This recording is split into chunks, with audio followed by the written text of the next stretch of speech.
Bismillahirrahmanirrahim. Assalamualaikum warahmatullahi wabarakatuh. Al-Fatihah ila ruhi Sayyidina Habibina Syafi'ina Rasulillah Sayyidina Muhammad ibn Abdullah sallallahu alaihi wa ala alihi wa sahbihi wa azwajihi wa dhurriyyatina la yu'alil rijali bil jannah wa yaqawna bi asrarihim wa anwarihim wa ulumihim wa nafahatihim wa barakatihim fid dini wa dunya wal akhirah yaj'aluna min hizbihim ويرزقنا محبتهم ويتوفنا على ملتهم ويحشرنا في زمرتهم بالعافية وسلامة لهم الفاتحة. أعوذ بالله من الشيطان الرجيم. بسم الله الرحمن الرحيم. الحمد لله رب العالمين الرحمن الرحيم مالك يوم الدين. إياك نعبد وإياك نستعين اهدنا الصراط المستقيم صراط الذين أنعمت عليهم غير المغضوب عليهم ولا الضالين آمين. Bismillahirrahmanirrahim. Nawaitu ta'alluma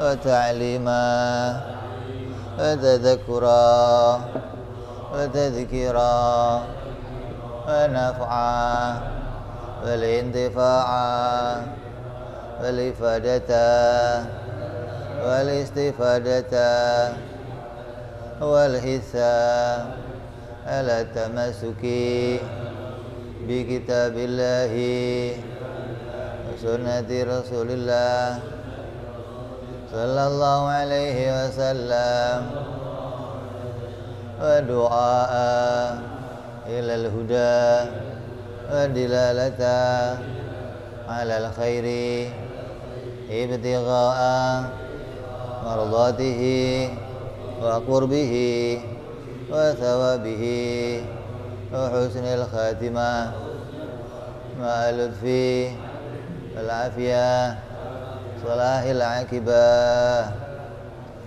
Bismillahirrahmanirrahim. Alhamdulillahi rabbil alamin. Wassalatu wassalamu ala asyrafil anbiya'i wal mursalin Sayyidina wa habibina wa syafi'ina wa maulana Muhammadin wa ala alihi wa sahbihi ajma'in. Amma ba'du. Qala musanniful kitab Hadratu Syekh Sa'id bin Armiyah rahimahullah wa nafa'ana bihi wa bi'ulumi fid darain. Allahumma aftah qulubana futuhal arifin wa bihikmatika wa ansur alaina birahmatika ya arhamar rahimin. Ila anqal. Sampai pada pembahasan dalil.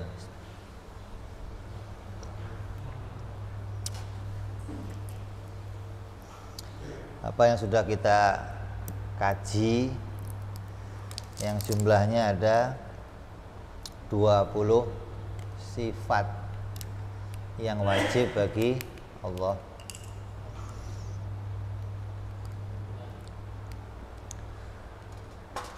Itu dalilnya mana? Orang seringkali di YouTube saya pertanyaan, ini Habib ini nih ya, akal-akalan katanya. Masa sifatnya cuma 20? Wong di Quran aja jumlahnya berapa? 99 sifat Allah katanya. Ini Habib kok cuma mutusin jumlahnya ada 20? Ini dalilnya mana? Jadi kita wajib bisa membuktikan. Apa sih buktinya kalau Allah itu, Tuhan itu yang berkuasa atas segala sesuatu, wajib baginya 20 sifat. Wajib 20 sifat itu bukan membatasi sifatnya cuma 20, bukan. 20 sifat itu maksudnya dengan 20 itu kita sudah bisa mengenal kalau dia itu Tuhan, gitu loh. Bukan sifatnya Tuhan cuma 20, bukan. Sifatnya Allah ya tidak terbatas. Kenapa? Karena semua sifat sempurna itu pasti menjadi sifatnya Allah. Dan sifat sempurna itu ya nggak terbatas gitu loh. Kalau mau dihitung pakai jari nih, ya nggak bisa dihitung. Nah kalau kita suruh mengenali semuanya itu kan repot. Artinya sesuatu yang nggak terbatas, nggak mungkin bisa masuk ke pikiran kita yang terbatas, gitu loh. Lah kalau yang 99 itu apa? Kenapa kok nggak pakai yang 99? Oh yang 99 itu apa? Asmaul Husna. Lah nama itu tidak bisa jadi jalan untuk mengenali. Nama itu gunanya untuk apa? Ente punya nama? Punya? Enggak? Gua kasih nama ya. Ente punya nama gunanya buat apa? Manggil. Ya kan? Pak Ahmad sini. Pak Joko. Atau ente punya acara diundang tetangga, keluarga Bapak Ahmad. Makanya Allah di Quran mengatakan walillahil asmaul husna fad'uhu biha. Dan bagi Allah itu ada nama-nama yang baik, maka panggillah Allah, undanglah Allah, esakanlah Allah dengan nama-nama itu, gitu loh.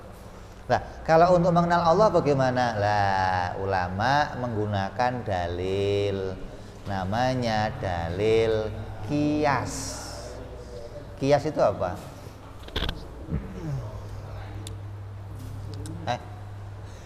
Kias itu dalil kias. Kias itu apa?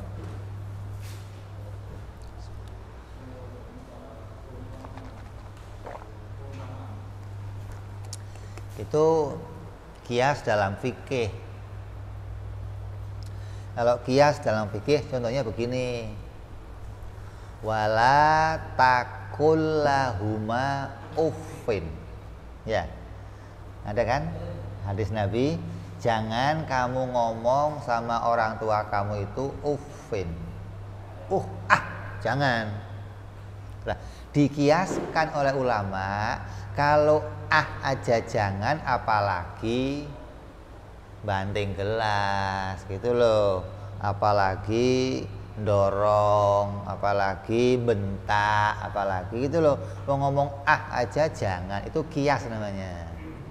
Jadi kiasnya namanya kias aulawi, yang lebih, yang begini aja nggak boleh, apalagi yang begini gitu loh. Itu kias pakai ilmu fikih. Kalau kias dalam ilmu tauhid itu menggunakan ilmu mantek. Apa kias itu? Kalau dalam bahasanya, bahasa sekolahannya Pak Ustadz Rio pakainya premis. Apa premis itu?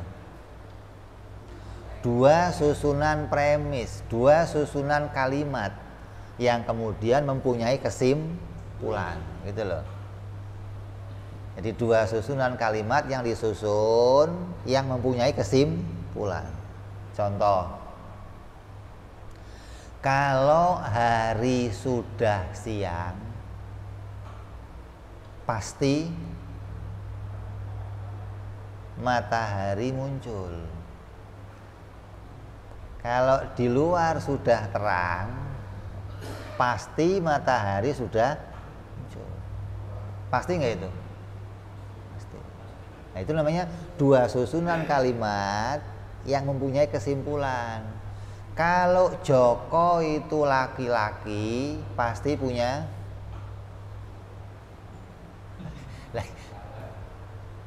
belalai katanya. Sama dengan Tuhan bicara. Kalau Muhammad itu nabi, gitu loh, pasti dia sidik, tabligh, amanah, fatonah. Kalau enggak, kenapa? Enggak mungkin dia nabi. Kalau Allah itu Tuhan, pasti dia wujud, qidam, baqo, sampai mutakaliman. Itu kias yang digunakan dalam ilmu mantek, dalam ilmu tauhid, gitu loh. Itu namanya kias istisna'i, atau kita mengambil sebuah pendalilan dari arah mengumpulkan dua perkara yang saling berkaitan. Maka sudah kita buktikan satu-satu. Wujudnya Allah, Allah wajib wujud, buktinya apa?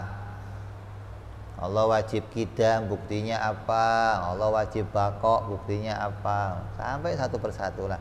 Sekarang mau kita simpulkan 20 sifat yang ada pada Allah itu buktinya apa? Itu semua ada pada Allah. Buktinya adalah wujudnya alam semesta.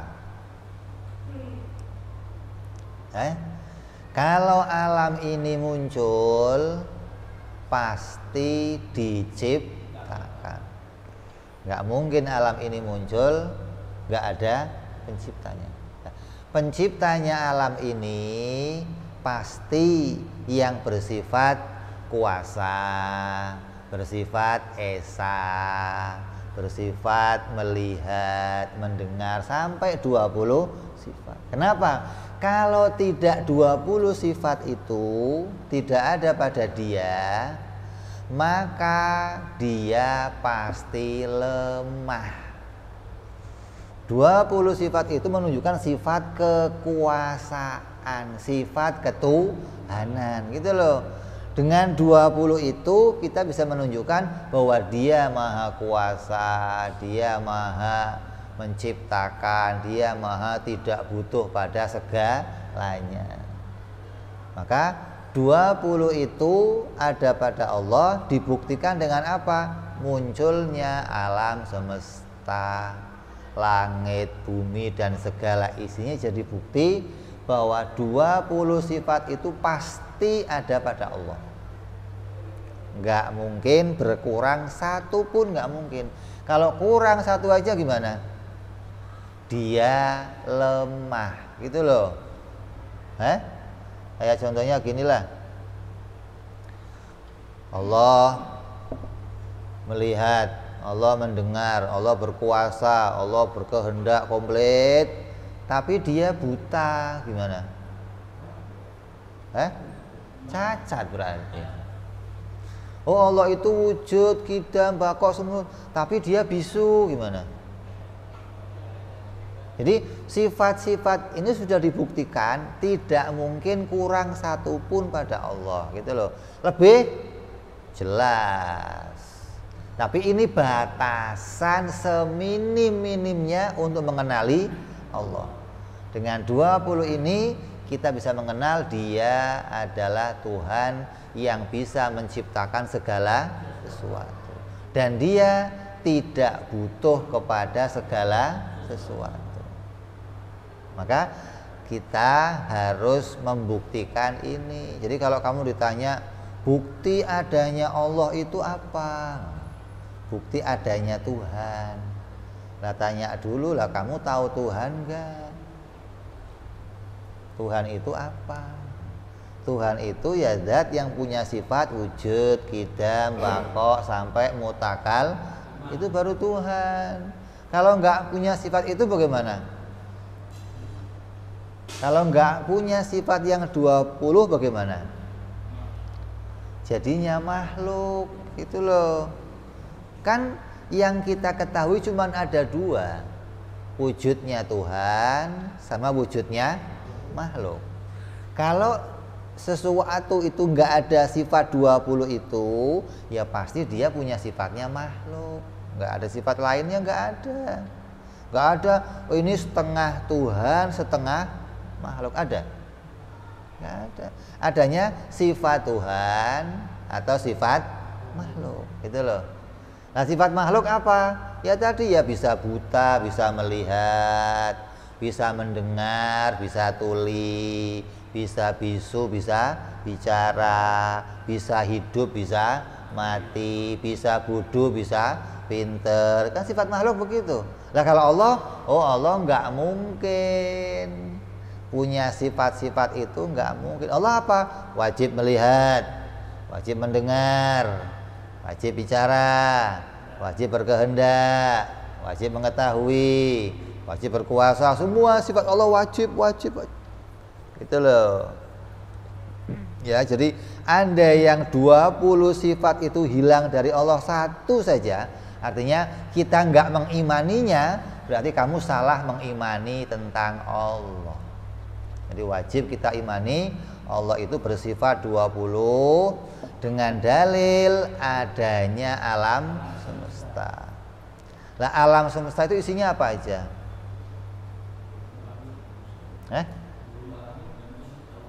Apa aja? Bisa dihitung nggak?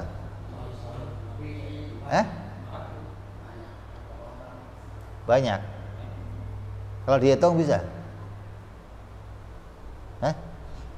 Alam semesta itu isinya apa aja? Alam semesta itu isinya cuma 2.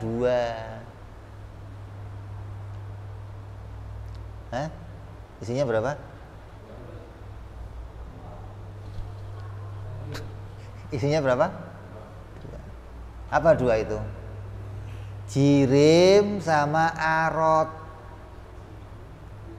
Wah, ini kalau otaknya kayak ente susah.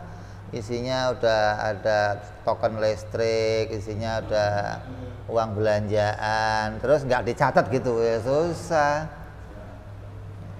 2 ini apa namanya? Jirim sama arot. Jirim itu apa? Jirim itu benda. Nih benda.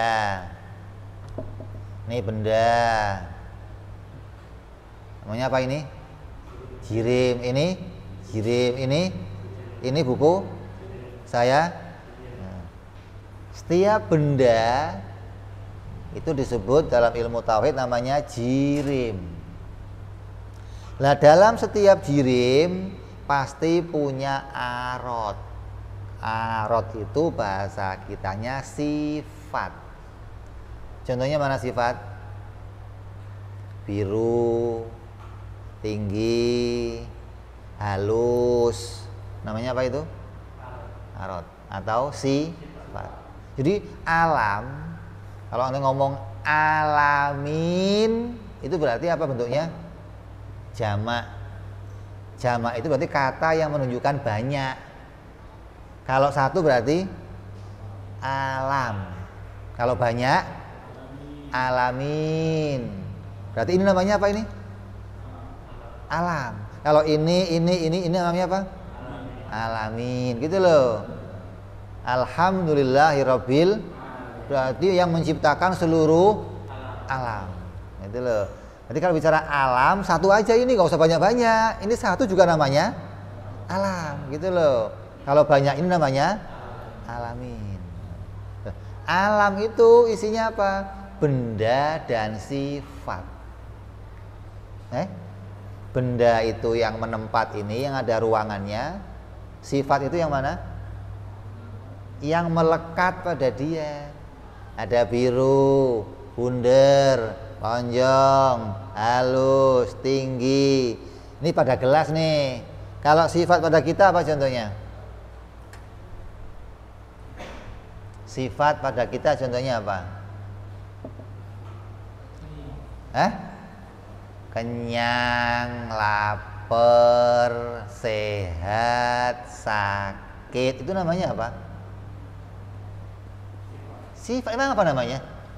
Sesuatu yang nempel pada benda, sesuatu yang nempel pada diri, itu namanya sifat. Melihat, mendengar, berbicara, namanya apa? Sifat. Jadi alam isinya ada berapa? 2. Apa? Jirim sama atau sifat dengan bendanya, gitu loh. Atau kalau kita bahasakan, benda itu dalam bahasa apa? Kitab disebut namanya zat atau zat dan sifat. Kita mengenal Allah dari arah mengenal zatnya dan sifatnya. Kita mengenal diri kita dari arah mengenal zatnya dan sifatnya. Jadi sesuatu itu bisa kita kenali dari dua ini, zatnya dan sifatnya. Apa saja. Kamu mau mengenali meja, ya kamu akan kenal zatnya dan sifatnya. Kamu kenal ini botol, berarti kamu kenal mana zatnya, mana sifatnya. Ya kan? Ini benda, benda bukan? Benda. Ini benda. Meja ini benda. Kenapa kok namanya beda-beda? Hah? Karena sifatnya beda-beda, gitu loh. Maka sifat itu yang menunjukkan sesuatu pada benda. Oh, karena sifatnya begini dinamain botol. Karena sifatnya begini dinamain mik. Sifatnya begini disebut meja, gitu loh. Sifatnya begini disebut manusia, gitu loh. Kalau bendanya sama, saya ya benda, ini benda, meja benda, mik benda, langit benda, matahari benda, malaikat, semua yang Allah ciptakan benda. Jadi Allah menciptakan dua hal, benda dan sifatnya. Nah, ini dikatakan dalam sebuah hadis, ada yang mengatakan kaulnya ulama, man arafa nafsahu faqad arafa rabbahu. Siapa yang kenal dirinya maka akan kenal Tuhannya. Maksudnya gimana? Yang bisa mengenali dirinya itu zat dan sifat yang berbeda dengan zatnya Allah dan sifat Allah, berarti dia akan kenal dengan Allah. Kalau dia nggak bisa kenal dirinya, maka nanti akan menyamakan dengan Tuhan. Maka siapa yang kenal dirinya bahwa saya itu benda, saya itu punya sifat, dan sifat saya berubah-ubah. Zat saya bertempat. Bertempat itu maknanya apa? Bertempat itu maknanya mempunyai ukuran masing-masing. Meja punya ukuran, mik punya ukuran, saya punya ukuran. Nah, setiap benda yang berukur disebut namanya jirim. Jadi saya itu disebut jirim, sesuatu yang berukuran dan sifatnya berubah-ubah. Mana? Bisa di sana, bisa di sini, bisa di atas, bisa di bawah. Sifatnya berubah. Nah, kalau Allah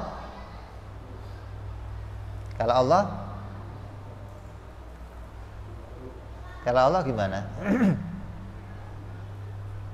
Kalau Allah zatnya terukur enggak? Kalau Allah zatnya berukuran enggak? Enggak. Makanya Allah itu bukan benda. Terus sifatnya Allah juga tidak berubah-ubah. Allah bukan sesuatu yang di sana ada, bisa di sini, bisa ke sana. Enggak, itu sifat benda yang begitu.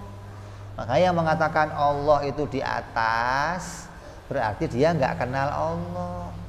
Dianggap Allah itu benda yang punya tempat, yang bisa pindah-pindah, begitu loh. Allah bukan benda.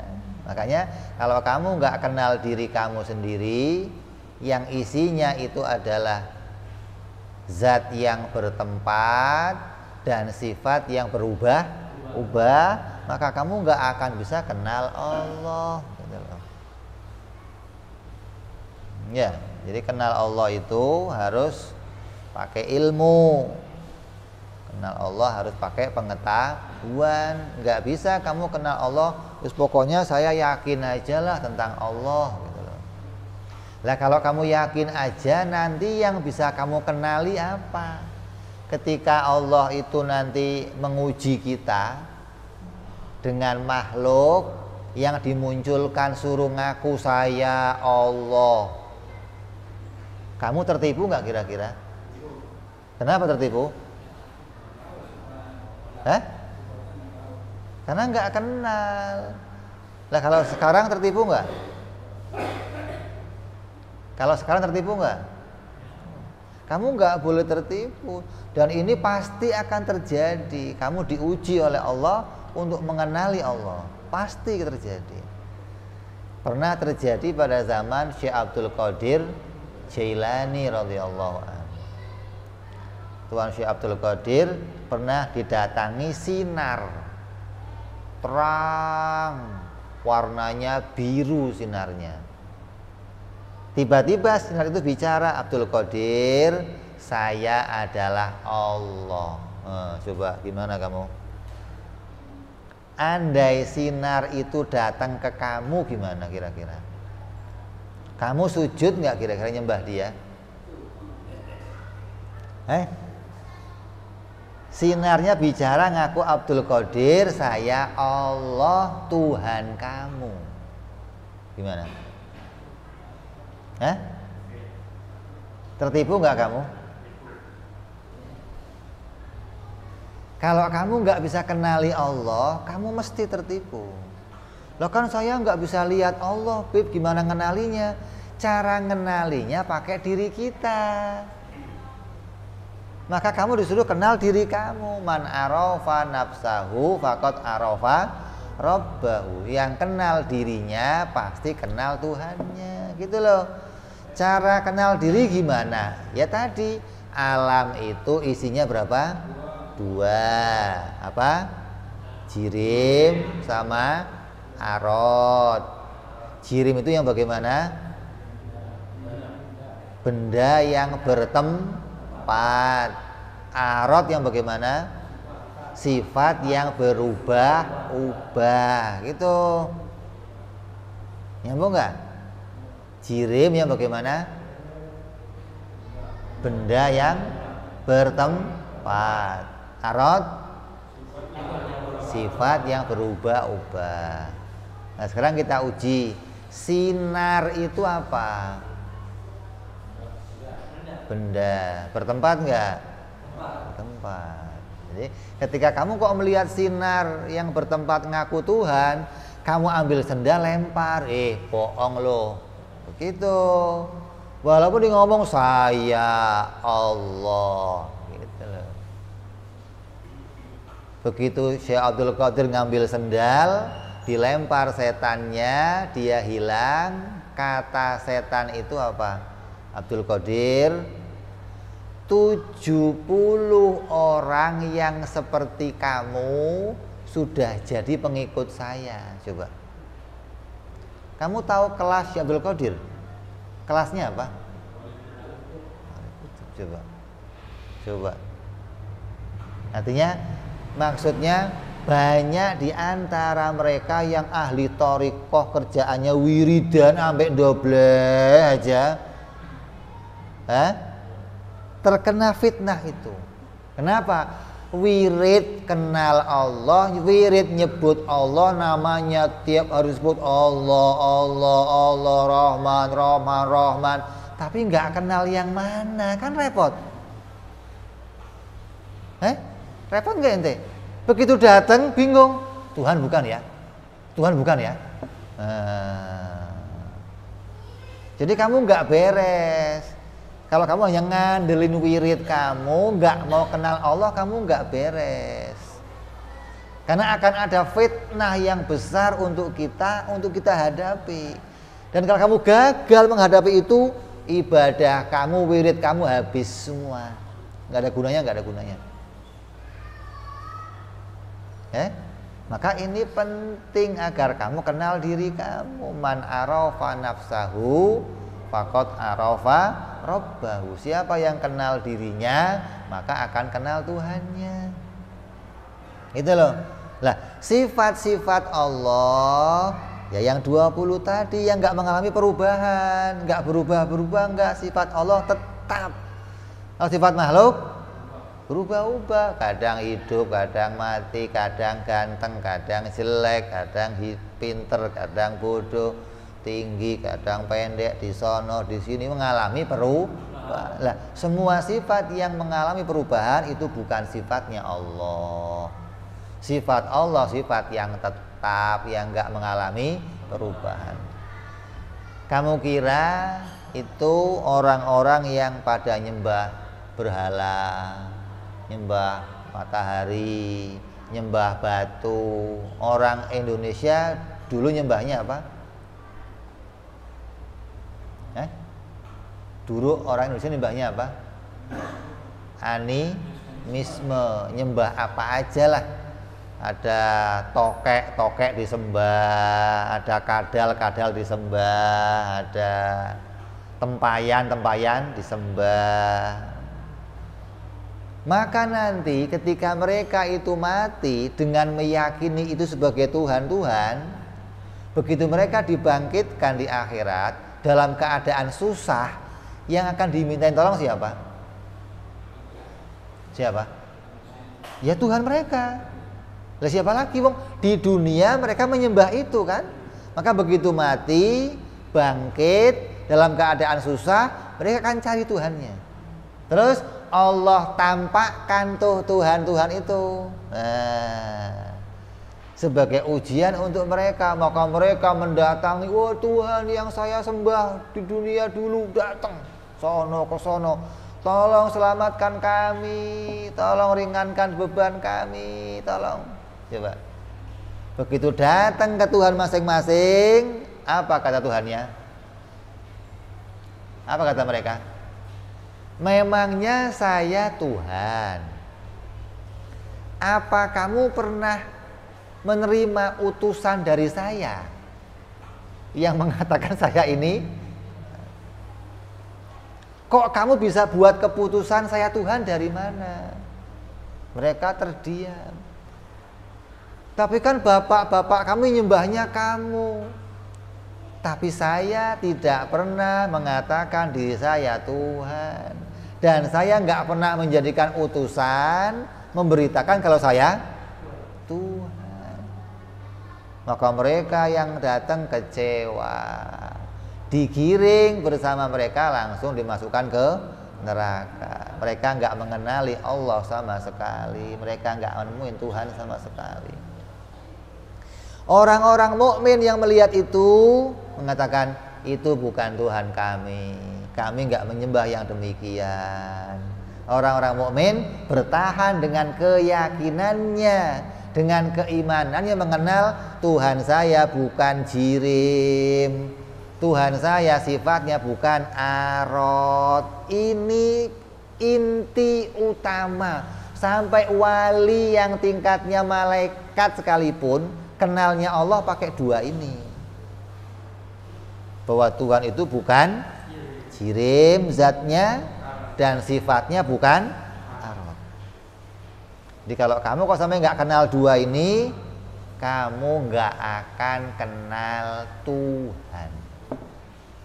Kamu hanya akan berputar-putar. Tuhan yaitu, pokoknya itu namanya Allah. Yang bagaimana? Nggak tahu saya. Kok nggak tahu? Wong Qur'annya ngomong fa'lam anahu la ilaha il. Kok kamu nggak tahu gimana? Dikira kalau nggak tahu terus aman gitu? Dosa. Nyembah Allah, nyebut Allahu Akbar. Yang Allah yang mana ya? Nggak tahu, pokoknya Allah aja lah. Gimana nyembah Allah kok begitu? Wirid Allah. Yang mana yang Allah? Nggak tahu, sebut aja lah, panggil aja lah. Gimana? Tiap kita sebut, hati kita connect. Yang bukan jirim, yang bukan arot, Engkau ya Allah. Begitu mestinya. Engkau yang nggak butuh segalanya dan segalanya butuh kepada Engkau ya Allah. Itu iman namanya. Ada yang disimpan di hati kita. Bukan nyimpan namanya, tapi nggak kenal siapa dia, kan repot. Namanya 99 disebut, disimpan dalam hati. Nanya yang punya nama yang kayak apa? Nggak ngerti saya, kan repot. Sedangkan kamu harus tahu mukhalafah lil Allah itu laisa kamislihi, kan begitu. Wujud kita benda, berarti wujudnya Allah ya bukan benda. Kenapa? Karena mukhalafah lil harus berbeda dengan makhluknya. Allah itu harus beda dengan Wujudnya makhluk itu benda jirim yang bertempat. Kalau wujudnya Allah, ya bukan jirim, bukan benda yang bertempat. Kalau sifat kita berubah-ubah, sifatnya Allah tetap, itu kan makna dari situ. Laisa kamislihi syai'un. Sampai nanti bicara perbuatannya juga beda. Perbuatan Allah apa? Menciptakan. Perbuatan kita usaha. Jadi pada poinnya, pada intinya mengenal Allah itu, inti utamanya mengenalin Allah pada mengenali zatnya, dia bukan jirim. Kenal sifatnya, sifatnya bukan arad yang berubah-ubah. Terus kenal perbuatannya, perbuatan Allah bukan kasab ikhtiar tapi menciptakan. Kamu kenal tiga ini, maka kamu kenal Allah. Itu loh. Maka disebutkan bahwa yang bisa menciptakan langit, bumi dan segalanya itu pasti hanya Tuhan.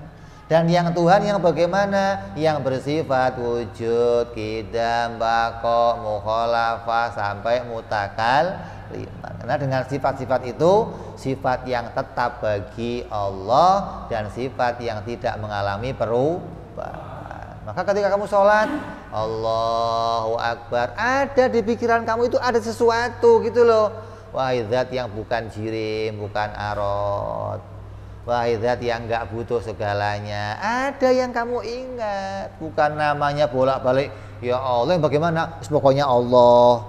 Pokoknya Allah, kan repot. Pokoknya Allah, nggak ada yang tersimpan di hati, nggak ada. Jadi yang tersimpan bukan hanya namanya, tapi juga pengetahuan kamu tentang siapa yang punya nama itu. Nah, gimana kenalinya? Ya dengan sifat-sifatnya. Makanya sifat-sifat ini jangan sampai tidak diketahui. Siapa yang nggak tahu sifat-sifat ini hukumnya haram, berdosa besar gitu. Maka wajib kita mengenali tiap-tiap sifat-sifat Allah Subhanahu wa ta'ala. Nyambung nggak? Nyambung nggak? Jadi Allah bukan jirim, zatnya, sifatnya bukan arad, tidak berubah-ubah. Terus perbuatannya bukan usaha tapi menciptakan. Maka tiga ini jadi poin utama untuk mengenali kepada Allah Subhanahu wa ta'ala. Maka dari sifat-sifat Allah yang 20 inilah kita mengenali bahwa selain Allah bukan Tuhan. Kenapa? Karena selain Allah tidak punya sifat yang 20 ini gitu loh. Mau itu Yesus, mau itu patung, mau itu langit, matahari, siapa saja, semuanya adalah benda. Dia tidak punya sifat sebagaimana sifat-sifat yang kita pelajari yang jumlahnya ada 20 sifat ya. Ini adalah ijma' atau kesimpulan atau kesepakatan dari orang-orang ahli usuluddin, para orang-orang mutakallimin yang mereka betul-betul menggiatkan dirinya di dalam membuat mata pelajaran untuk mengenali kepada Allah Subhanahu wa ta'ala. Kenapa ini dibukukan?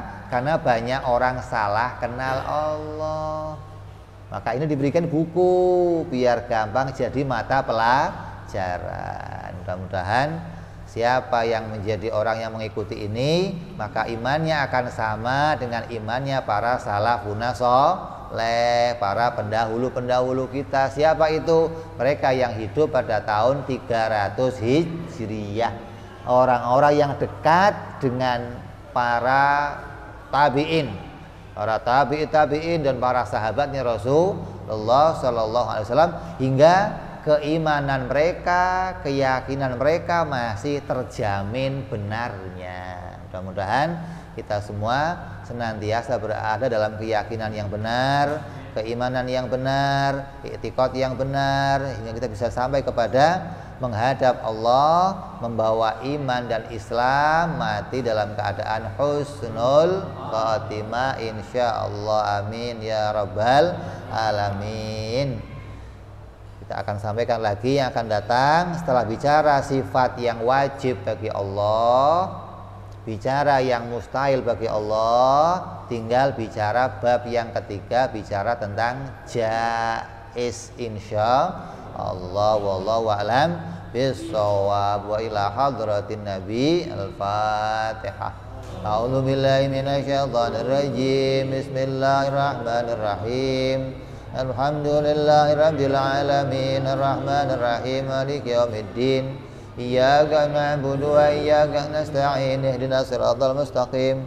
Siratal ladzina an'amta 'alaihim ghairil maghdubi 'alaihim waladdallin. Amin. Ya Rabbana i'tarafna bi annana i'tarafna wa annana asrafna 'ala ladha ashrafna fatub 'alaina tauba taghsil kulli haubah wastur lana aurati wa amini rawati waghfir li walidina Rabbi wa mauludina wal ahli wal ihwani wa sairil hillani wa kulli dhi mahabbah au jiratin au suhbah wal muslimina ajma' amina rabbi isma' fadlan wa judan mannan la biktisabi minna bil mustafa rasulina dhabi kulli suli salla wa sallam rabbi alaihi andal habbi wa alihi wa sahbi idada ta'si suhbi walhamdulil ilahi fil bad'i wa tanahi subhana rabbika rabbil izzati amma yasifun wa salamun alal mursalin walhamdulillahi rabbil alamin. Assalamualaikum warahmatullahi wabarakatuh.